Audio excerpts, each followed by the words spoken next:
Oke, assalamualaikum warahmatullahi wabarakatuh. Pada kesempatan kali ini saya akan menjelaskan tentang materi yang kedua, yakni tentang mengenal Rasul-Rasul Allah. Baik, Rasul itu apa? Rasul itu siapa?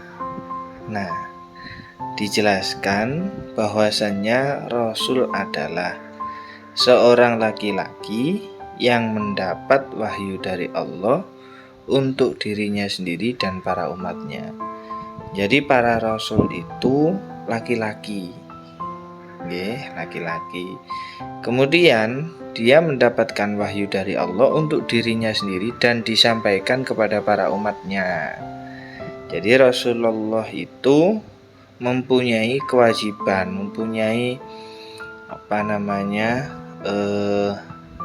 perintah dari Allah untuk menyampaikan wahyu yang dari Allah tadi untuk para umatnya. Niku tugasnya Rasul Allah itu.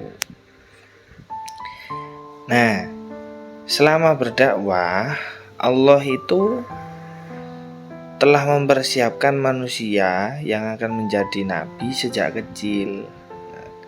Jadi sebelum nabi-nabi Allah, rasul-rasul Allah tadi itu berdakwah kepada umatnya, Allah itu sudah mempersiapkan dari kecil. Saya ambil contoh yang pertama, Nabi Ibrahim. Nabi Ibrahim waktu kecil itu diselamatkan dari kekejaman Raja Namrud. Dengan cara gimana? Dengan cara disembunyikan di dalam goa. Yang kedua, Nabi Daud alaihissalam. Nah, Nabi Daud ini dari kecil itu diberikan oleh Allah, dijadikan oleh Allah sebagai anak yang pemberani dan dapat mengalahkan Raja Jalut. Nah, Raja Jalut ini memiliki julukan, yakni si raksasa. Yang ketiga adalah Nabi Musa alaihissalam.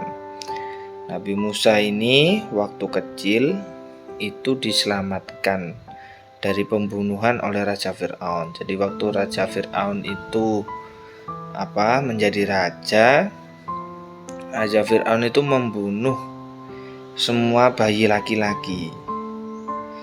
Nah, Nabi Musa ini diselamatkan oleh Allah dengan cara dihanyutkan di laut. Gitu.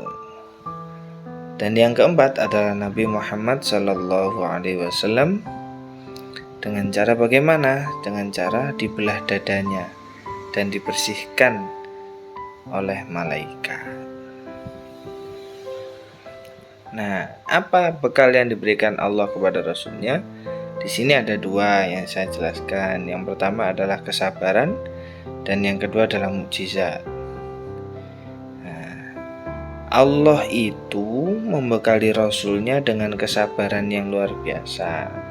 Saya ambil contoh seperti Nabi Nuh. Berdakwah itu selama 950 tahun. Tapi hanya 80 orang yang mau mengikuti ajarannya. Bahkan istri dan anaknya pun tidak mau mengikuti dakwahnya Nabi Nuh. Tapi Nabi Nuh tetap bersabar. Karena Allah telah membekali nabinya dengan kesabaran tadi. Yang kedua adalah mukjizat. Banyak orang yang beriman setelah melihat mukjizat, seperti ahli sihir Raja Fir'aun. Dia itu beriman ketika melihat mukjizat Nabi Musa yang merubah tongkatnya menjadi ular. Masya Allah, luar biasa.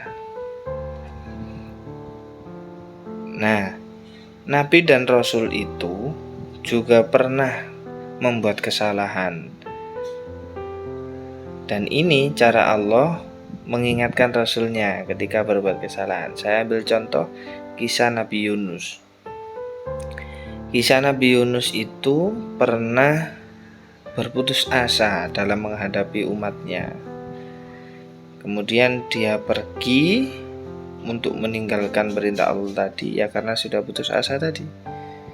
Kemudian di tengah-tengah perjalanan, Nabi Yunus itu dilemparkan ke dalam laut. Kemudian ditelan oleh ikan paus.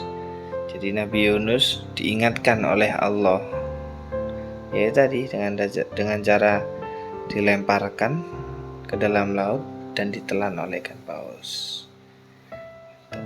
Dan Nabi Yunus ketika di dalam perut paus beristighfar, gitu, okay. Meminta ampun kepada Allah. Baik, terima kasih. Kurang lebihnya mohon maaf. Assalamualaikum warahmatullahi wabarakatuh.